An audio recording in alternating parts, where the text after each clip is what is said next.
So I was trying to explain earlier that when these microbes sit, they become more active, and you'll start seeing carbonation occurring. So you know it's generating, it's eating, it's consuming.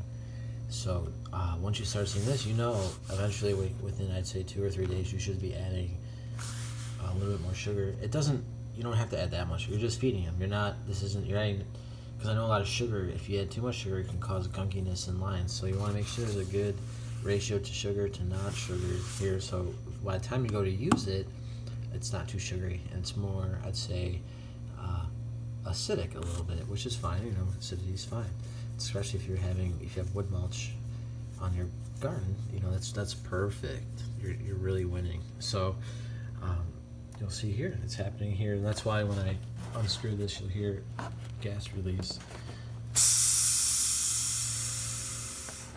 You know, so that's what's going on here. Now, when I open it up, it's also going to carbonate. It's going to feed more on the sugars here. So every time I do this, I'll have to add some sugar soon, maybe within 3 days. You know, I put a good amount in this one, so I was planning on storing this one. So this is why this one's so active. I put a good amount of sugar in here.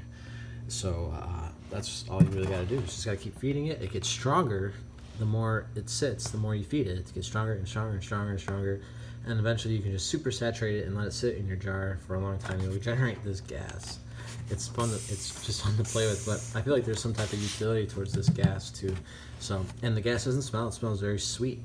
It should smell good. If you smell something foul or funky or stinky, you know you got problems. So just as long as you're adding sugar, that shouldn't smell.